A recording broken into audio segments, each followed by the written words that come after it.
Presidente, doutora Patrícia, meus parabéns pela vossa coragem. Doutora Patrícia, deixa eu começar então lhe perguntando o seguinte. A senhora disse numa audiência na Câmara dos Deputados, repetiu ainda há pouco, que a razão das fraudes se deu, uma das razões das fraudes, em especial, foi por conta do vazamento de dados pessoais e o uso indevido da biometria. A senhora poderia me dizer como isso foi constatado e desde quando isso ocorre? Só para ficar claro aqui para os membros dessa CPMI. E se puder ainda me informar, para economizar tempo, na visão da DPU, quais foram as falhas principais que permitiram a proliferação dessas fraudes? Essas questões elas foram apontadas no acórdão do TCU, número 1115, de 2024, com base nas apurações e nas inspeções que foram feitas entre 2019 e 2024. Então, com base nisso que eu fiz a minha fala naquela audiência pública.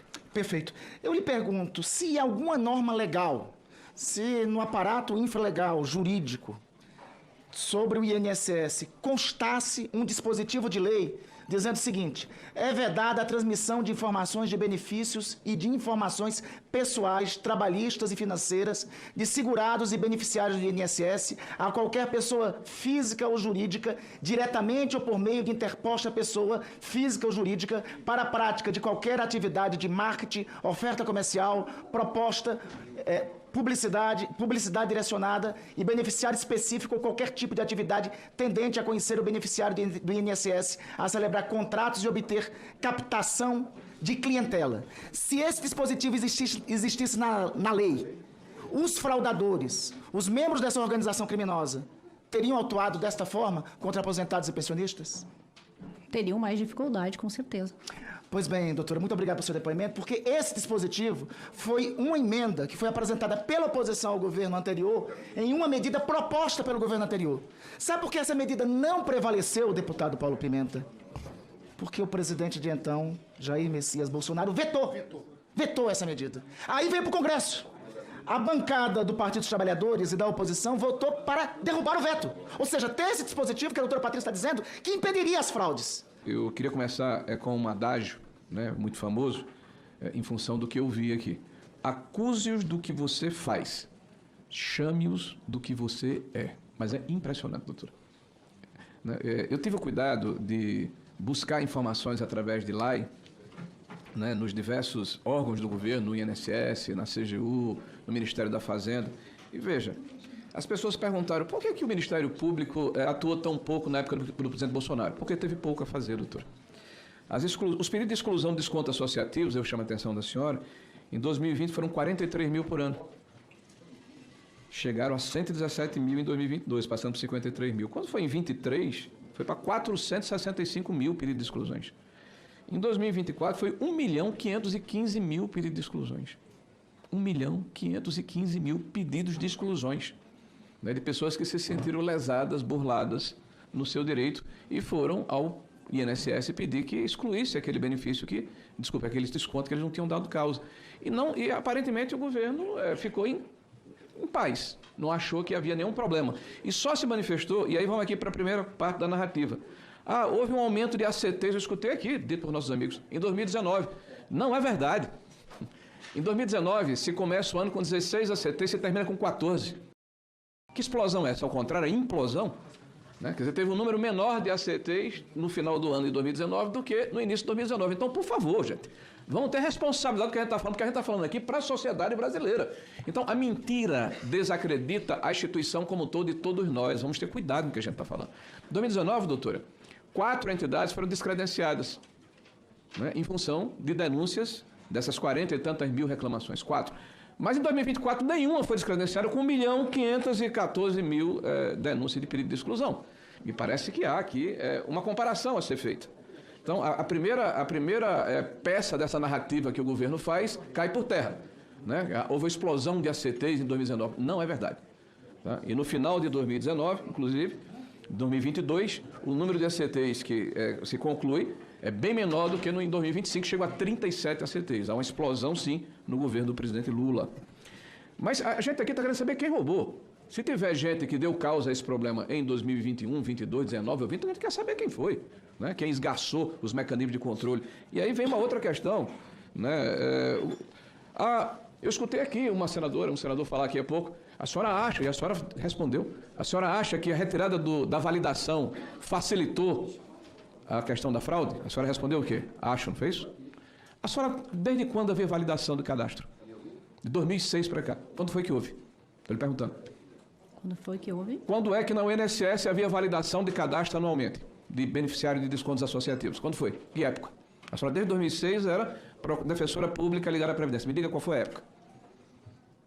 A obrigação era de ter uma avaliação Não, a pergunta anual. é outra. A pergunta, quando foi que houve? Em 2006 até 2025 que a gente está aqui. Quando foi que houve? Não me recordo quando foi. Nunca houve, doutor. A data específica.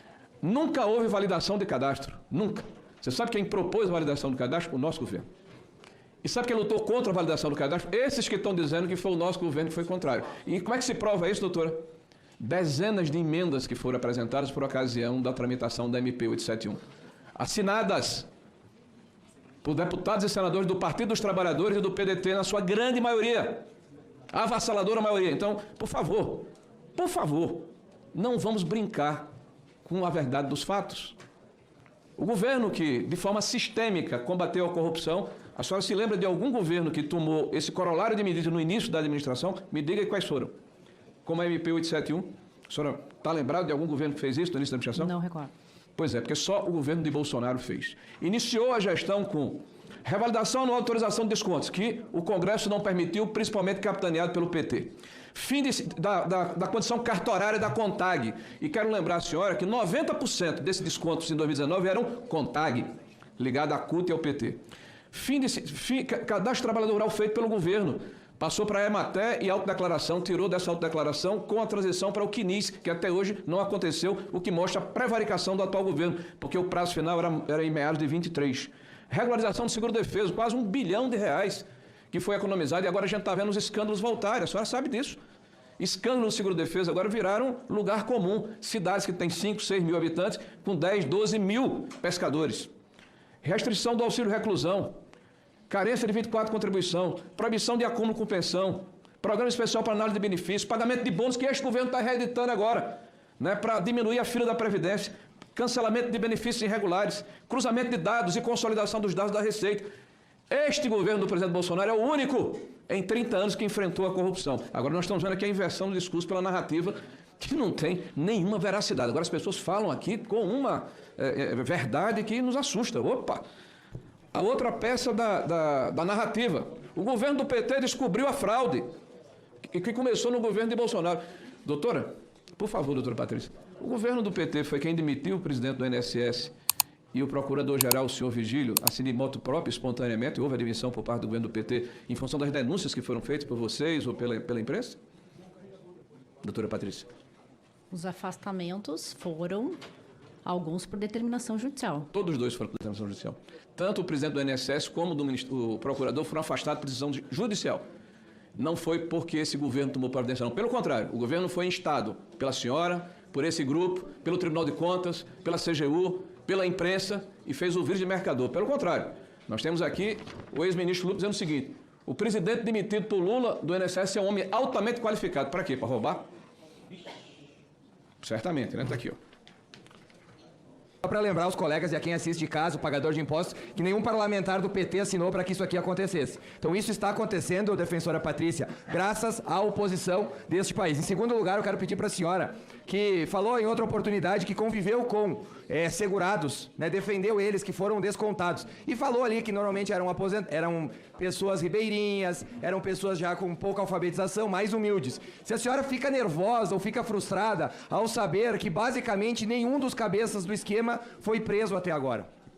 Se tem um sentimento de revolta quando a senhora vê uma comissão parlamentar mista de inquérito como essa, tendo que ser feita porque ninguém foi para a cadeia basicamente até agora, que descontou aquelas pessoas humildes que a senhora atendeu.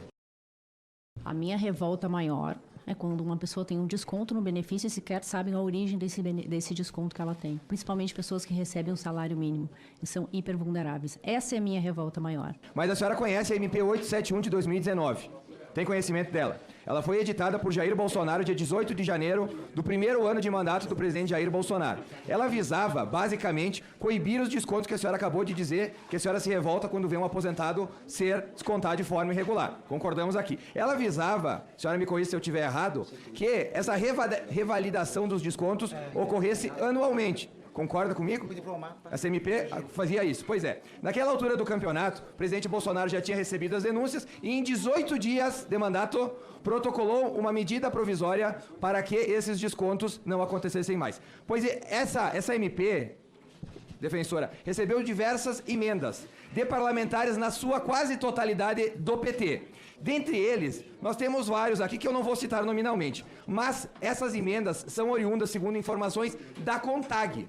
A CONTAG, que era presidido, caro colega Caveira, por ninguém mais, ninguém menos que Aristides Veras, irmão do deputado federal do PT, Carlos Veras. Ou seja, um irmão de um deputado do PT presidia uma das entidades que mais roubaram os aposentados à época. Este conversou com diversos parlamentares do PT que apresentaram emendas à MP de Jair Bolsonaro que visava parar com os descontos e o Congresso Nacional aprovou tais emendas. Eu quero perguntar para a senhora considera que, se tivesse sido aprovado a MP 871 de 2019 do presidente Jair Bolsonaro, que coibia os descontos dos aposentados, como ela foi editada, ou seja, exigindo o recadastramento anual pelas entidades, né, travestidas aí de entidades que na realidade são organizações criminosas, isso teria coibido os descontos, sim ou não? Certamente teria diminuído os descontos associativos, evitaria fraudes. A revalidação anual ela é necessária. Então, muito bom, defensora Patrícia, a senhora acabou de confirmar o que todo mundo já sabe. Se as emendas do PT não tivessem sido colocadas no texto, nós não teríamos tido, pelo menos nessa magnitude, senador Girão, tamanho desconto feito com os nossos aposentados. Ou seja, o roubo tem pessoas que ajudaram a fazê-lo. Porque quem apresentou emenda, defensor e colegas, para que essa revalidação não acontecesse anualmente, tinha somente uma intenção: desviar dinheiro dos aposentados. Não há outro motivo para fazer isso. Porque se eu não devo nada, não tem problema de fazer essa revalidação. Eles protocolaram essa emenda, e volto a alertar os colegas, através da CONTAG, presidida pelo irmão de um parlamentar de quem? Do PT. E eu vejo aqui alguns colegas parlamentares falarem essa palavra roubo, roubo, roubo. E eu fico achando assim, mas por que não assinaram a CPI? Para investigar o roubo que hoje eles dizem que o governo Lula acabou, que está efetivamente devolvendo o dinheiro. Quer dizer, o contribuinte paga duas vezes. Quem paga imposto e não aguenta mais, está pagando duas vezes. Tem que ressarcir, óbvio. Mas por que ninguém foi preso ainda? Não é o governo que acabou com isso? Muito menos na Lava Jato. A gente tinha aí uma dúzia de pessoas presas. E eu acho que esse escândalo aqui, pelo que está se desenhando, vai deixar o Petrolão, o Mensalão, no chinelo. Porque se aproveitar da boa-fé dos brasileiros, né, é algo surreal. Eu quero, inclusive, colocar que essa turma, que se diz indignada hoje, inclusive, está federado com o deputado que está querendo que continue a mesma coisa. Está aqui. Nesse exato momento, essa turma que não assinou a CPMI, apresentado o projeto pelo PCdoB, federado com o PT, um projeto está para ser votado a qualquer momento na Câmara. A emenda apresentada pelo PCdoB, repito, federado com o PT, retorna a possibilidade de débitos para associações e sindicatos.